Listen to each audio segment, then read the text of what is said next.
Hey, peace and blessings to you. My name is Jere B. I am the EntreMusician, and so are you. And look at the shirt that I have on today. Let me see if I can get that all up there.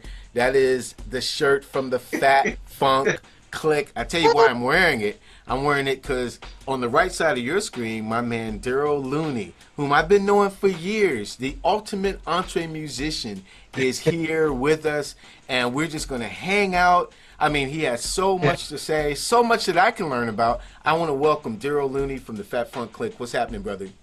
DPC, baby. Nice yeah, you know.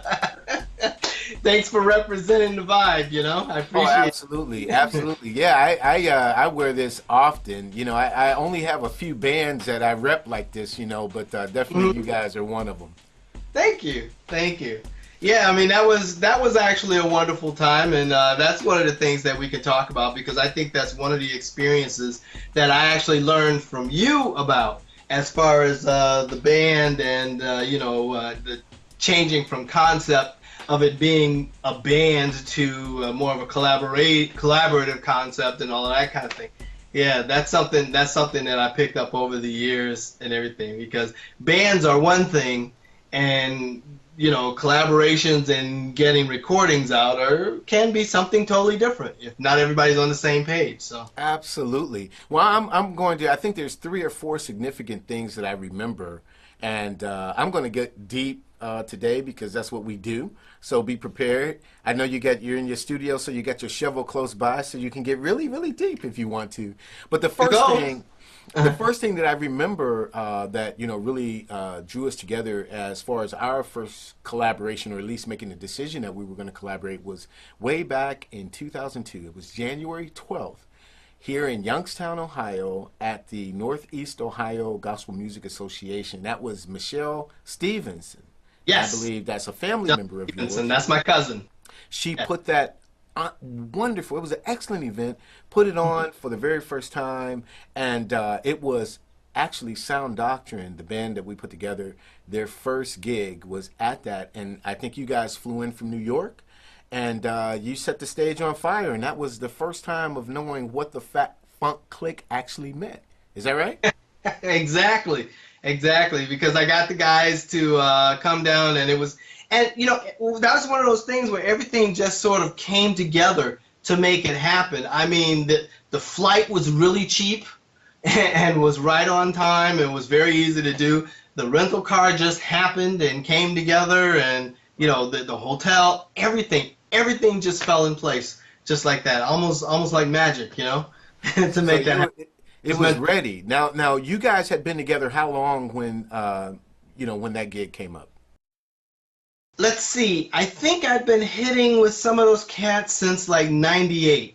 So maybe around 4 years or so by that time. And then the guys that I flew out there with the first time it happened were pretty much just put together for the first album project and all of that. Mm-hmm. So yeah, because as you know, the personnel morphed into someone different.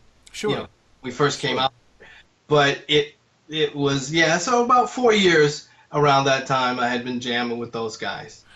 Now, did you have the album out? I can't remember whether the CD was out then or did it come out afterwards, because we didn't even have any material. In fact, quick 15 seconds was the fact that, because of the response, it was a pretty good crowd out there. Because of the response, we ran back to the bass player, Field of Beats' house, and started pressing CDs so we could just make a few demos to give out because people were asking. We didn't have anything. But you did, though. You had your debut CD out? Yeah, the first one, which was, I don't know, almost embarrassing because it was, from my perspective, almost 20 years later, I released my first CD in 1999, and it was entitled "Pandemic Love." Yes, sir. And I've learned volumes of stuff since. Haven't we all? Time, obviously.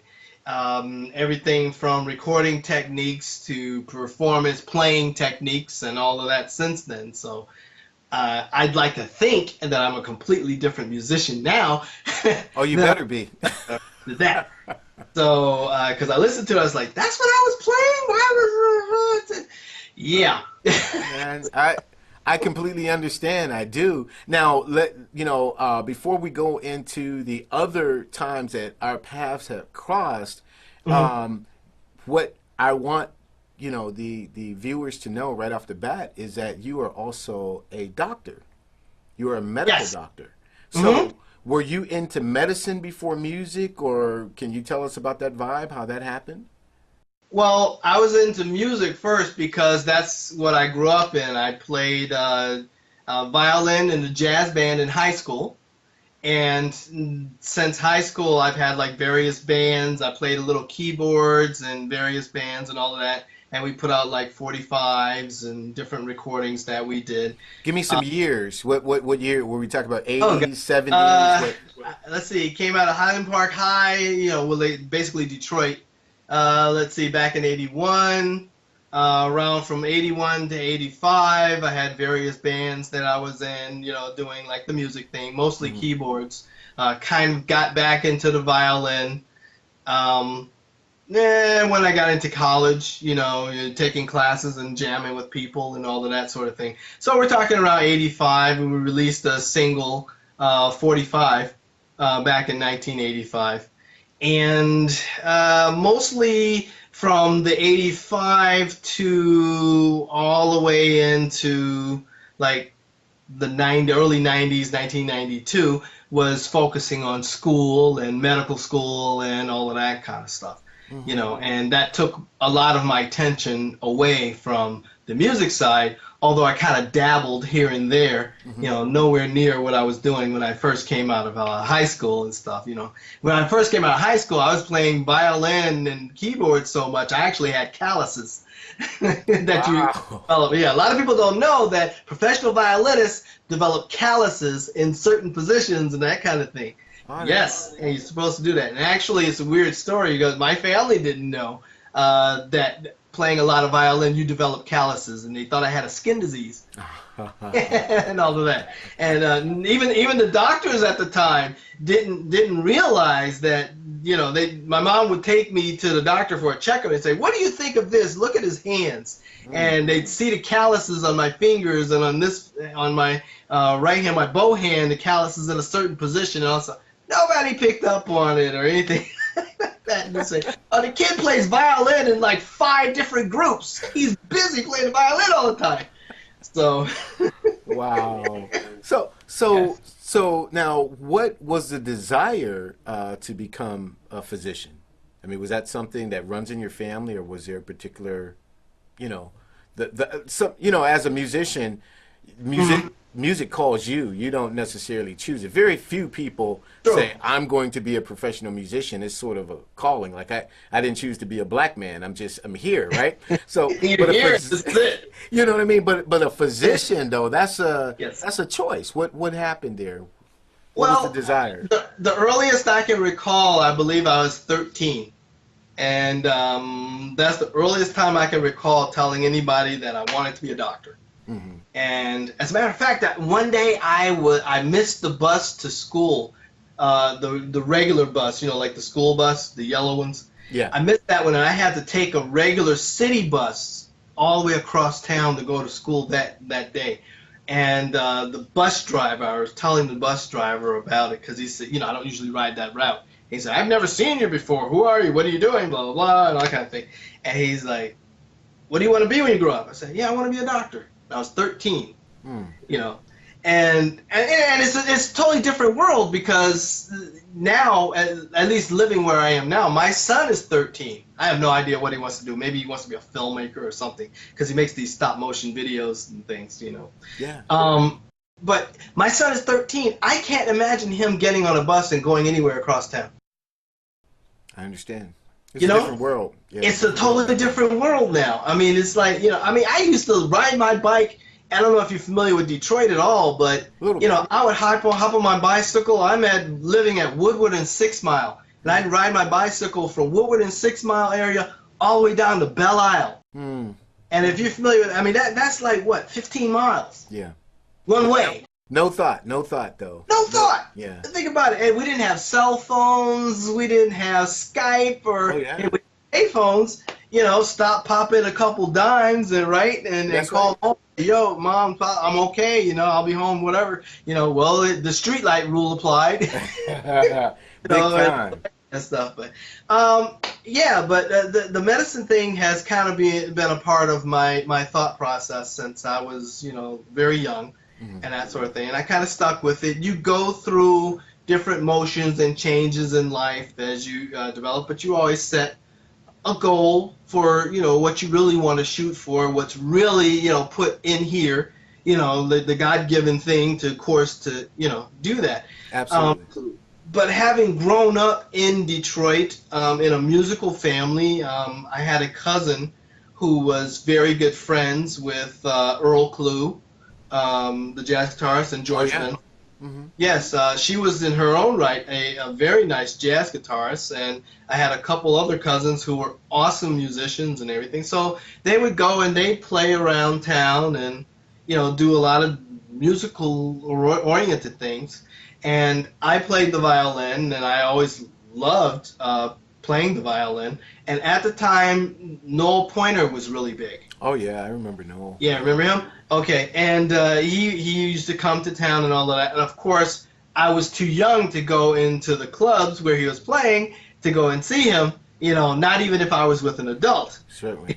Was I even allowed? I was really that young when he came, and it didn't work out. But so I always had that drive that I still want to do the music. I still want to be all into that. But over the years, I have learned that callings require commitment. Absolutely. If you're gonna pursue it, it requires commitment. And medicine is not something that you can do as a hobby. That's true. That is true. Unfortunately. But now that I'm older and I'm kind of on the other side of my career, I'm able to open things up a little bit more so that I can really get more, back into the music and all of that. So what type of doctor are you? Are you a surgeon? Are you, what type? Is it general medicine, or what's your specialty? ER. ER. Yeah, wow. You remember the show? Oh, yeah, I remember. Yeah. Right, that's what I do. That's where you are. Boom, boom, boom, boom, boom. So that's pretty like. That's where I am. Yep, that's me, and I wouldn't have it any other way. People ask me all the time, "Are you going to open your own practice?" Or, no. I do ER. Wow. That's it. Amazing. Wow, that's really interesting. So I wonder now. I got to go back and listen to the CDs that I have and see, do I hear any traumatic situations? No. going into the music, actually, and I think you may have mentioned this yourself when I met you. Is like everybody tells me I'm too laid back to be an ER doc. Yeah, wow, it's amazing. I get it's a grace of God thing. I have to tell you. I mean, I don't drink coffee to stay awake, and wow. I don't smoke or any of these things that a lot of people do to deal with the trauma of because. But actually, I had an epiphany one year about the whole thing. It's like I had to realize something. I'm not in control. That's true. God is. Yeah. Leave it to Him. Let Him handle the details. I'll do what He put me here to do. Boom. That's it. And it has worked out so far. What? I graduated medical school in '92.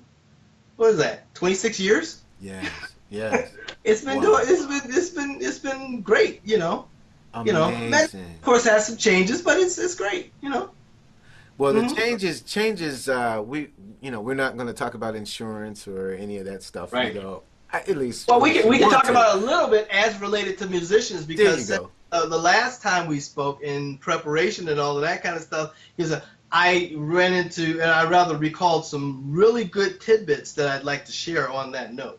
So when we get to that segment, I definitely want to make a good point about that, because there's some things that musicians go through uniquely that they don't necessarily have to, that they have more options than they're aware of. Well, let's make that the segment now, Doc. All right.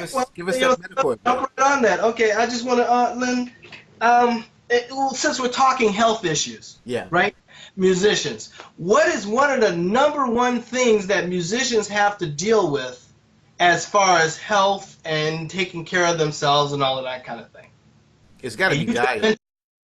It's got to be diet.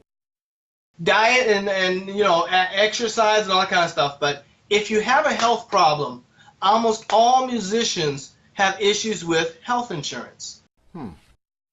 Right? I would imagine so. Yeah, I mean, not everybody is on the health plan, because especially with the Obamacare setup and all these kind of things where everybody is kind of required to buy in and buy their own insurance and all that kind of stuff. Did you know that your local musicians union, more likely than not, has a health insurance program where you, as a musician, can buy into that at a much, much better cost, because we're talking about bulk group purchase. Amazing. Yeah, and a lot of musicians don't know about it and don't take advantage of it. Oh my goodness. Here's the weirdest thing. Here's the weirdest thing, and it is really strange how I found out about this. I have a friend who is a musician, but he's also a doctor, and he's trying to retire. And to do, transition into doing music like full time and all that stuff. But he's like, I'm worried about health insurance, because he's getting up in years, and you know how that, song goes, right, and everything. So he has issues that he wants to take care of and all of that kind of thing. Well, as he's retiring, I was speaking to someone, because you're always looking for avenues to get gigs and make connections and all of that. And I was talking to someone, and he was in the musicians union, and he said, yes, talk to the people down at the union, and they can guide you as to what programs that they have as far as health insurance, as far as, like careers, like when you're retiring or transitioning into, music career full-time and all that kind of stuff. And one of the big things is the health insurance, because they have a group policy, and you can buy into that. And the reason that they really want you to do it is because the more people that are on that policy, the better the rates for you, the better your coverage that they can purchase, and also a lot of this stuff, as a musician, now listen, this is important. I'm listening. As a musician, you're not an employee. You are an independent contractor. That's true. Right? You don't get a W-2 every year, right? That's true. If you get anything, you get a 1099, which means you're an independent contractor, which means all this stuff is tax deductible as a business expense. Excellent. Excellent. Excellent. Now, everybody who's worried about can they get over or handle this, you just got over just now. That's wonderful. I'm going to check into that. What is today? Look I'm going to check into that tomorrow. Yes. If they have a program and they offer it, and you're like a full-time, musician and card-carrying member and that stuff, you should be eligible to get that benefit. That's Jump wonderful. on that. That's why you tune into the EntreMusician, folks, because you get invaluable information, because insurance is what's happening right now. So you got it from the doctor, for EntreMusicians, because he's both one and the same. We're talking with Darrell Looney. If you I don't know how you're just tuning in on YouTube, but if you're just tuning in, this is Darrell Looney, an excellent jazz violinist, also ER doctor, walking the balance of the best of both worlds. You see him sitting in the studio right now. Why don't you tell us a little bit about how you roll and your recordings? We talked about Pandemic Love very shortly, but you can tell us about your style of music. I'll have some playing up underneath a little bit, but we want to introduce you to the wider world. So how many CDs you have out? Who are the wonderful musicians you work with and collaborate with? Let us know. Okay, let's see. They're kind of lined up behind me. There's not a lot, obviously. Let's see. The first one was Pandemic Love. I collaborated with some great cats. I'm just going to grab the CD so I can read the name. I'll get it wrong otherwise. Roll with them. Let's see.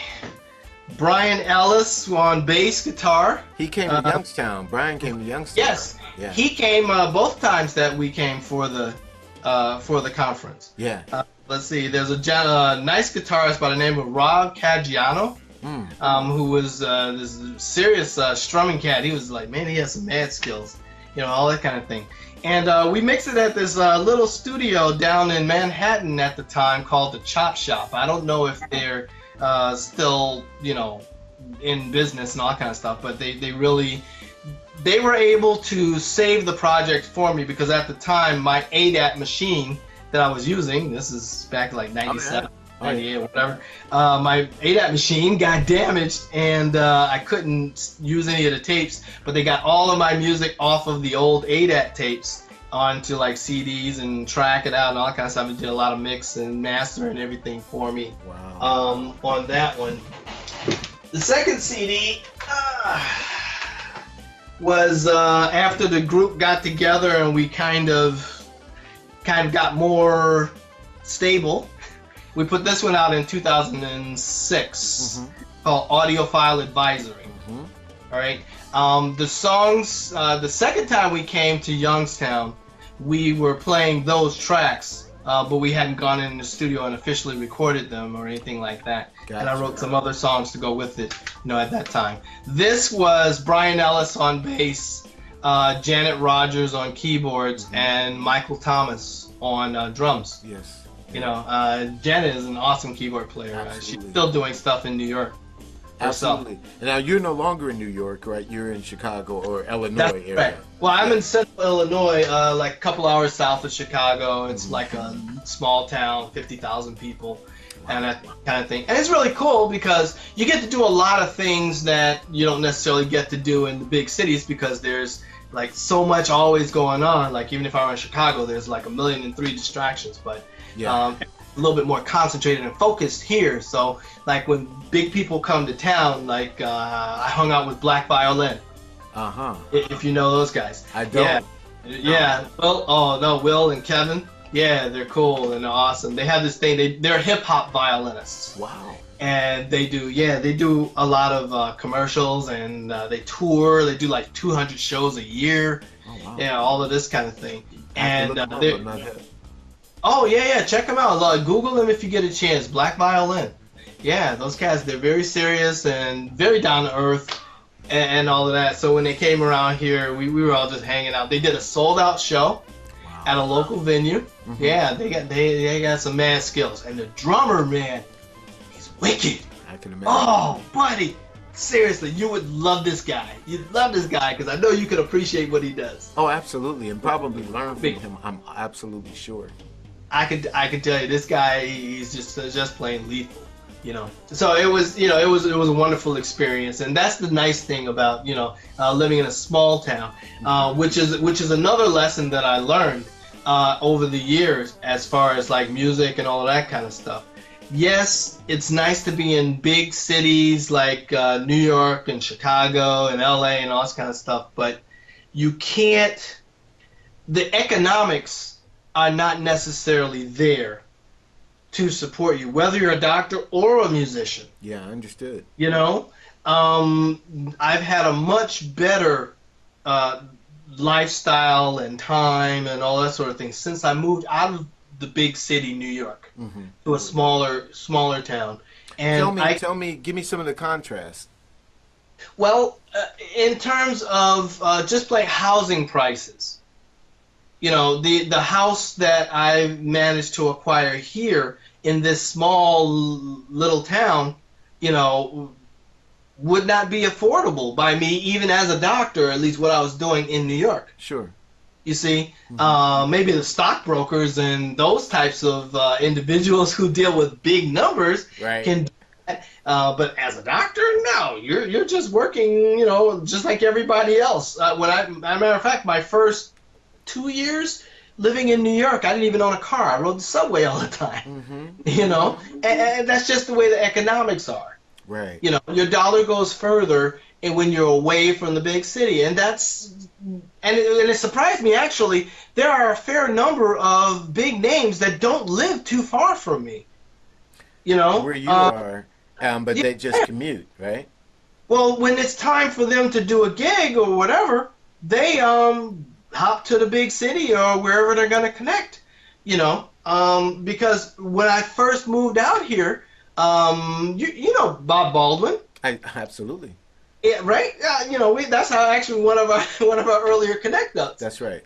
He flew here. He flew into town here, and then he and his crew rented a car and drove to where they were going because the person that they were meeting was a fairly well-known bass player, and I guess they were going to do a session or something like. And he drove from the airport that's literally right down the street from where I live. Wow. I can actually see it if I go out. It's that close.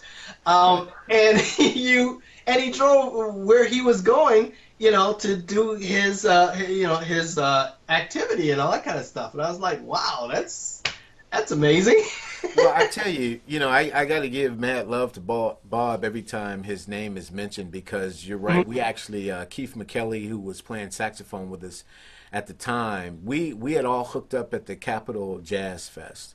And that was in 2006, and we were a part of what was called the Capitol Jazz Fest Challenge. And it was, I think you participated in that, didn't? Yes, we did that in 2007. 2007, right? So we went down to Maryland to make that happen, and there was this young lady on flute, this beautiful flautist who is #1 on Billboard, I think 3 weeks ago. Yes, Reagan Whiteside. Yeah, Reagan Whiteside. And so Reagan, she won. She kicked butt. Her and her band were really on point. I'm not saying that Sound Doctrine came down and we were slouches. No way. There were a lot of great musicians, great bands down there, the best of the best. And I'm glad to be included in that as a finalist. But Reagan kicked butt. So what we did was we went home, and home being Ohio, and we showed her mad love. I mean, we were doing the blog, doing the newsletter and whatnot, and we put her on the central focus of our website, sounddoctrine.com. And what we got in return was love from Reagan and from her fiance, who's now her husband, Dennis Johnson, who was her engineer. And so Dennis was like, man, thank you. We thought we were just being people, but I guess the other finalists or the other contestants didn't show so much grace to him, and some of them were hating. Unfortunately, some of them were saying, well, that's unfortunate. It was unfortunate, and this is what we were told because they were putting out stuff that because she was a woman and whatever. I don't know. It was a lot. It was a lot. That's unfortunate and surprising because I would think that nowadays people don't look at the gender of the artists. They focus on the product, the talent. Yeah. But no, talent. And she's got a massive talent, I can tell you, because she can really play. I don't know if you've seen any of her Facebook pictures, but she's got 2 beautiful children now. Absolutely, her and Dennis. And it's just a beautiful thing that she's doing. Her last album, Treble Maker, was kicking butt. And serious. I mean, hardcore. Yes, hardcore. Beautiful work. But I gotta tell you this is how Bob comes into the picture because Dennis says to us, whenever you're back in New York, we gotta hook up, right? So we, through our sound guy, God bless him, Kim Hines, who's no longer with us, he's in heaven now, but he was running front of house for some of Bob's shows, and we didn't, this is God making the connection, like you said, God's grace. We hooked up with Bob through Kim Hines, and then we were invited to come to New York so that Bob could mix one of our tunes. He was going to do a remix from our Endurance album, and it's called Small Mouth Bass, written by Jim Kokenauer. So we get to New York, Keith McKelly and I, and little did we know that Bob was also producing Reagan, and him and Dennis was his recording engineer. I mean, we didn't know that. And so here's the thing about Bob Baldwin, man. This dude comes in, he mixes the stuff, he plays on it so beautifully, and if I were to tell you what he charges for the session, I can't tell you. I'm embarrassed because it was so much love and so much grace just because we took the time to say thank you to Reagan. In the Exactly. meantime, on the same album that you played on, and we'll talk about that in a minute, but in Hmm. 2010, the Inspire album, Reagan did a guest solo on a cut called Marriage that we did on the Inspire album. So it's just Okay. been this wonderful love. Bob Yep. Baldwin is the dude. Every time you bring his name up, I got to tell the story because I love that brother. So thank you I for don't know giving if me that I guess opportunity. you probably remember though. I was there for part of that session. Absolutely. That was Yes. the second time that our paths crossed. The third time we played at Justin's, which was owned by P. Diddy. Yes. He named it after his son. You came and hung out, and I learned a lot on that trip. Oh, but this I'll not. tell you. It's not my interview, so. But I learned a lot on that trip. But you came and Right. supported us, man. Much love Yes. to you on that. And I think, if I'm not mistaken, I actually had to go to work after that. I think so. I think so. But this I gives hung you out the for a little bit. I character. said, "Yo, I got to split because But yeah, But I this wish gives I you could the have hung. character of Darrell Looney and who you are and the type of man that you are, the integrity that you carry. And I'm just grateful that we have an opportunity to explore EntreMusicianship together. So teach us some more stuff, man. What have you learned? The insurance is huge. That's pretty valuable. But That as an EntreMusician, what else do you bring to the table? Well, I was actually blown away on the insurance piece because I had no clue on that. But I encourage everybody to look into that. Everybody who's kind of struggling with that because with coverage and they end up having to go to the emergency room all of the time and everything. And the emergency room is more expensive than a lot of places, even though it can work out to be the most expedient thing because you tend to get results almost immediately. That's the way it's made. Sure. Another big thing about being musicians and independent contractors or EntreMusicians, as it is, because you're working for yourself, is that you may not have known that, but you can create your own 401k. Hmm. Okay, and depending on your age. Okay, like me, I mean, we've already dated ourselves by talking about ADATs and all of that kind of stuff. The gray hair and all of that. We get that's given away. But Hey. Depending on your age, you can put away up to like $54,000 pre-tax. Hmm. So let's say you're a gigging musician. And you're making decent money doing gigs. Let's just say you make a $2,500 per week gigging, right? So, in theory, a good portion of that could be put away in a 401k and now, instead of your net income for the year being, so if you made the $2,500, a month or whatever, instead of your net income being the $54,000, you put away half of that. Now your net income is $24,000, and that's what you're taxed on. I see. See, Now, is that through the Musicians Union as well, or No, how is this that is kind of just- set up? No, this is you being you, doing what you do. I see. You see what I mean? Mm-hmm. There's a book that you can get on Amazon, and there's several of them. But the key thing to understand all of this is to understand how it works to be an independent contractor. Okay? Excellent. Because that is in essence of the way you function. Excellent. Okay? Even if you have, let's say you work for a production company, and a production company hires you to do gigs, and you have a manager and all this kind of stuff. And you go around and you perform, and they pay you. And at the end of the year, they give you what's called a 1099 Certainly. instead of W-2, Yeah. right? You've gotten those. Yes. Yeah. When you're, And I've had you to get- issue them as well. Mm-hmm. I'm sorry. And I had to issue them as well to yeah, bands exact- and whatnot. Well, everybody who gets those 1099s, you take your 1099, right?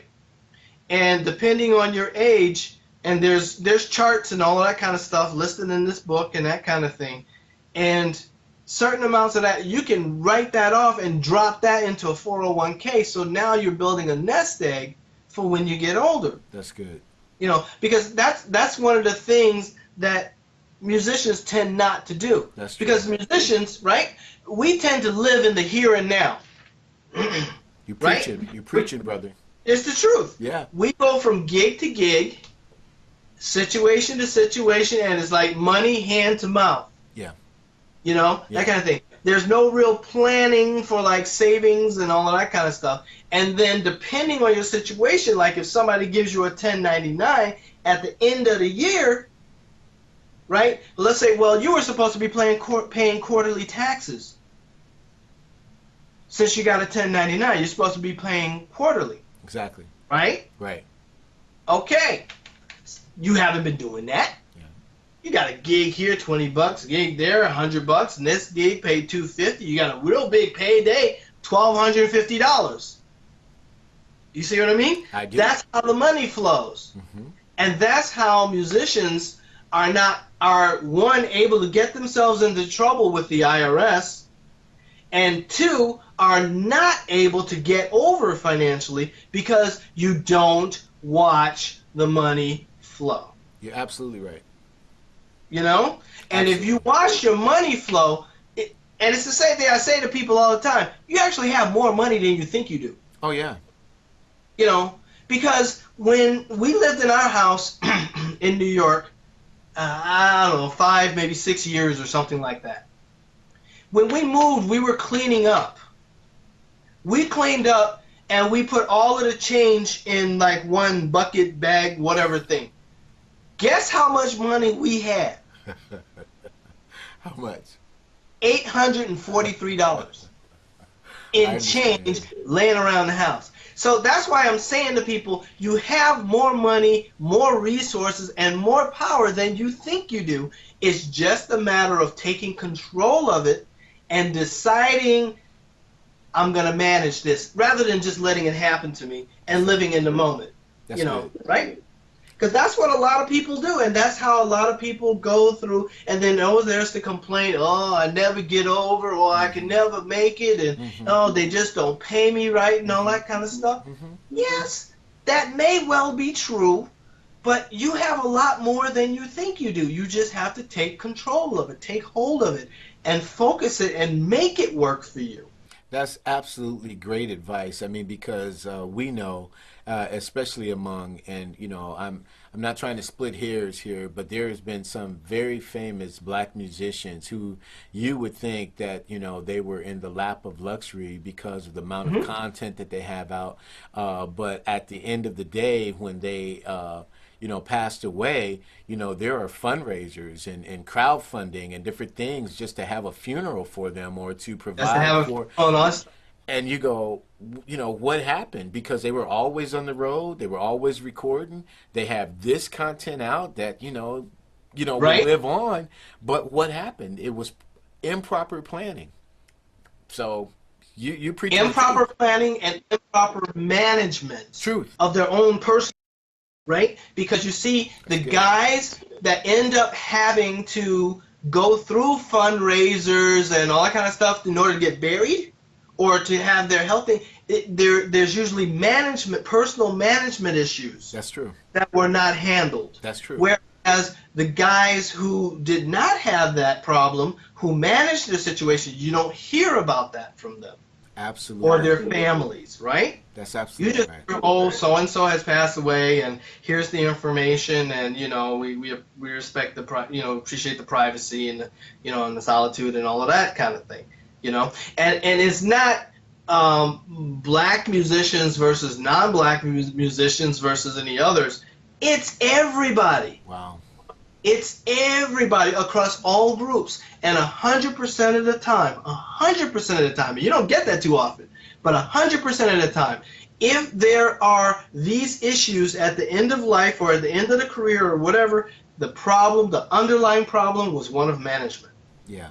You And know? and you saying it, so it's not just personal manage from them having a manager, it's their own constitution and their own responsibility in the decisions that they've made themselves.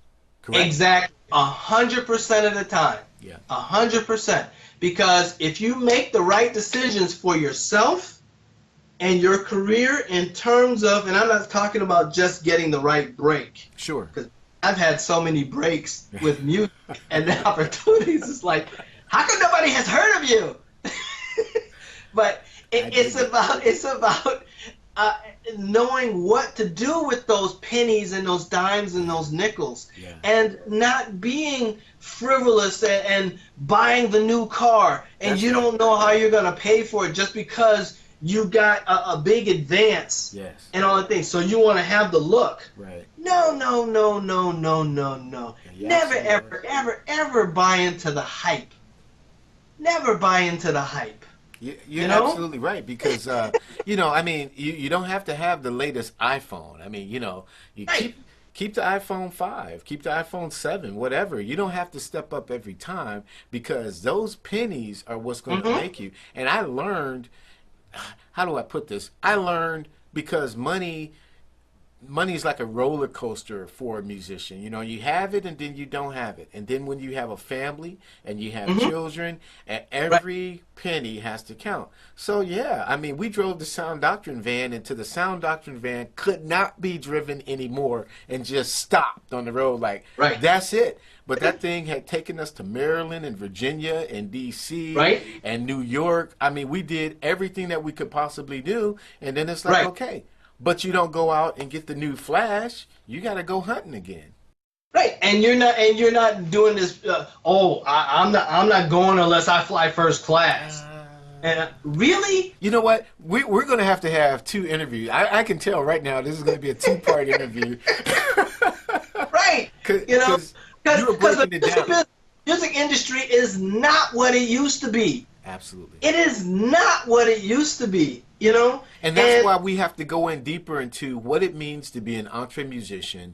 I mean, I can tell you, and I'm not going to do any name dropping or anything like that, but I can tell you, cats who are Grammy-nominated artists, cats who have Grammys, cats who are, and I don't mean just men, I mean ladies too, but Yeah. artists who are of some note, but you would be surprised at the choices that they have to make now. I mean, Yes. I saw the beginning of the shift when I was watching Yellow Jackets out at Kane Park in Cleveland, and when the Right. set was over, William Kennedy started breaking down his own set. I said, break down his own stuff. I said, something is changing. And this, Yes. this was 15 Yes. years ago. You know what I'm saying? Right. And here's the thing. Remember when we were coming up? Would you have been able to walk up to William Kennedy Absolutely and say, not. "How you doing?" and have a conversation? No, it was a Would you different be world. able to email him? No. Say, "Hey, how you doing? What do you think about this drum head?" Or Right. or whatever. Right. Right? Would Right. you have been able to do? No. No. These cats were on a different planet from us growing up. Now, it's just like you and I doing this right here. Yes. Even playing field. That's I'll right. tell you. And that's why you have to be on point. It doesn't Yes. matter how many albums, CDs, projects that you have. It doesn't matter. who you Doesn't matter. toured with. It doesn't matter if you've headlined at Carnegie Hall. The Yep. music industry has changed. And here's what we're going to do. Okay? Mm-hmm. What we're going to do right now is we're going to take a break. And we're going to make this a 2-part interview because there's so many things I want to ask you about. I want to ask you about Spotify. I want to ask you about pay to play. I want to ask you about promotional gigs and exposure. I want to go deeper into what it means to be an EntreMusician. And, you know my blog and you know some of the positions that I've taken, especially as far as streaming is concerned. And I'd love to hear, your expertise, your experience, and your perspective on it, because I'm here to learn. So, Okay, because I recently binged on your blog, so I'm actually caught up to date. that's good. That's The good. last time I had spoken to you, you said, "Did you check my article? Did you search the list?" And I know I had read some of them, and I had seen some of the interviews the most recent interview that you did with the young lady. Yeah, Maria Jacobs. Maria, thank you. Yeah. You guys you had touched on the Spotify issue and all that kind of stuff. Sure. And I said, now I know Jerry's got more insight onto this than what he's saying right here, because I think, Yeah. So then when I finally caught up, I said, okay, now I see the blog, no, I see where you're standing, I see where you're coming from, and everything like that. Well, and I'm here to listen, and here's the whole thing. This is what entre musicianship is all about. It's about us growing, learning, sharing resources, sharing information. I'm not an expertise. I'm a journeyman. I'm on this journey alongside so many others. And once we all put it together in one place and we can share resources, it's done. So, with that said, I'm going to cut now. I'm the EntreMusician. I'm talking with Darrell Looney.